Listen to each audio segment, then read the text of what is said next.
کہتے ہیں کہ یہ دنیا نا ایک کھیل کی طرح ہے، اور اس بڑے کھیل میں ہم میں سے زیادہ تر لوگ کھلاڑی نہیں ہوتے، بس مہریں بن جاتے ہیں۔ کیا یہ سچ ہے؟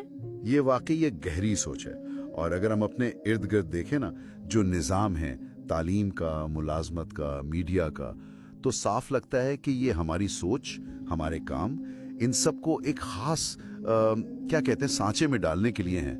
اچھا۔ جیسے تعلیمی نظام ہے، وہ بتا دیتے ہیں کہ کیا سوچنا ہے، کیسے سوچنا ہے۔ میڈیا ہے، وہ ہماری توجہ کچھ خاص چیزوں پر لگا دیتا ہے، تو نتیجہ اکثر لوگ بس وہی سوچتے ہیں جو سکھایا جاتا ہے، وہی کرتے ہیں جو بتایا جاتا ہے۔ یعنی بظاہر تو ہمیں لگتا ہے کہ ہمارے پاس چوائسز ہیں، راستے ہیں، لیکن یہ شاید صرف ایک دھوکہ ہے، ایک ایسا بھرم جو ہمیں اصل چوائس سے، یعنی اپنی آزادی کی چوائس سے دور کر دیتا ہے۔ یہ تو کافی پریشان کن بات ہے۔ بالکل، اور آج ہم اسی مواد کا ذرا گہرائی سے جائزہ لے رہے ہیں، یہ سمجھنے کے لیے کہ یہ نظام کیسے ہمیں اپنی گرفت میں رکھتے ہیں، اور اصل آزادی، حقیقی آزادی، اس کے معنی کیا ہے۔ یہ سمجھنا بہت ضروری ہے کہ ہر سسٹم، چاہے وہ کتنا ہی اچھا کیوں نہ لگے بظاہر، وہ اصل میں آپ کو کنٹرول کرنے کے لیے، ایک خاص طرف چلانے کے لیے ہی بنا ہے۔ شاید اسی لیے کہا جاتا ہے کہ تمہیں خواب بیچے جاتے ہیں تاکہ تم اپنی زندگی کسی اور کے خواب پورے کرنے میں لگا دو۔ یہ تو لاشعوری کنٹرول ہوا نا؟ جی بالکل۔ آپ کسی اور کی خواہش پوری کر رہے ہیں اور آپ کو پتہ بھی نہیں کہ آپ کی اپنی خواہش کیا تھی۔ یہ بالکل ایسے ہی ہے، دیکھیں نا، میڈیا، اشتہار، یہاں تک کہ معاشرے کی جو توقعات ہیں، وہ مسلسل ہماری خواہشوں پر، ہماری ترجیحات پر اثر ڈالتی ہیں، اکثر ہماری مرضی کے بغیر، اور ہمیں ایسی چیزوں کے پیچھے بھگا دیتی ہیں جو شاید ہمارے اندر کی آواز سے، ہماری فطرت سے میل نہیں کھاتی۔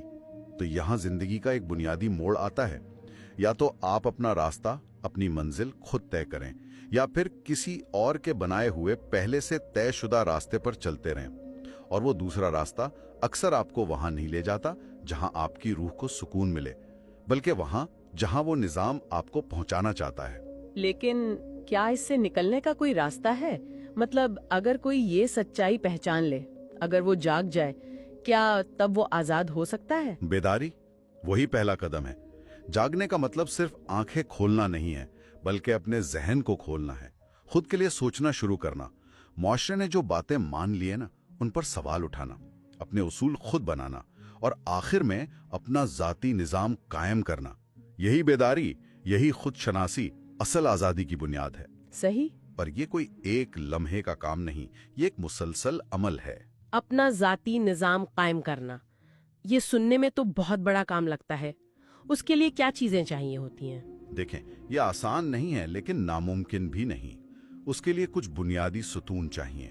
سب سے پہلے تو نظم و ضبط، یعنی ڈسپلن۔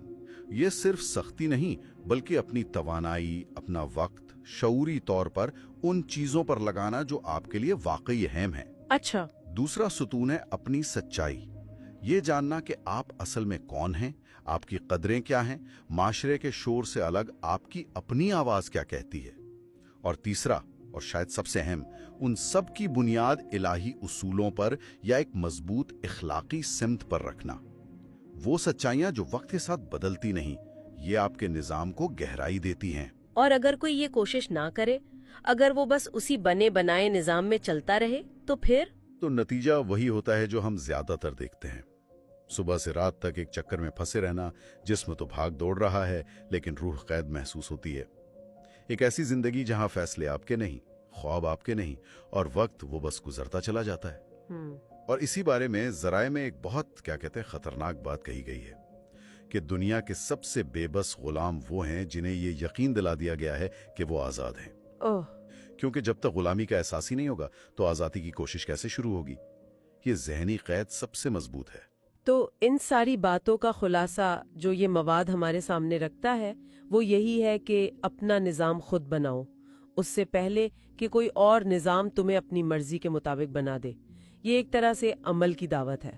بالکل، یہی نکتہ ہے، کیونکہ جو اپنا نظام خود نہیں بناتا نا، وہ ہمیشہ کسی اور کی لکھی ہوئی رول بک پر، کسی اور کے بنائے اصولوں پر ہی زندگی گزارتا ہے۔ وہ دوسروں کے کھیل میں بس ایک مہرہ بنا رہتا ہے۔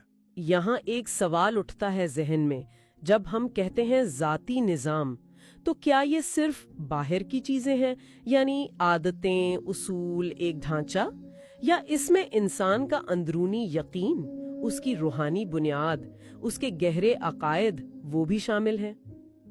یہ بہت اہم نقطہ اٹھایا آپ نے۔ میرا خیال ہے کہ ایک حقیقی، ایک پائیدار ذاتی نظام صرف بیرونی اصولوں پر کھڑا نہیں رہ سکتا۔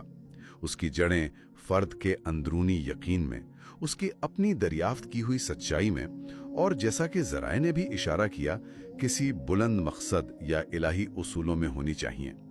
شاید اصل سوال یہ ہے کہ ایک فرد کا اپنا نظام کن لازوال سچائیوں پر قائم ہونا چاہیے تاکہ وہ نہ صرف وقت کے اتار چڑھاؤ کا مقابلہ کر سکے بلکہ روح کو حقیقی آزادی اور سکون بھی دے سکے۔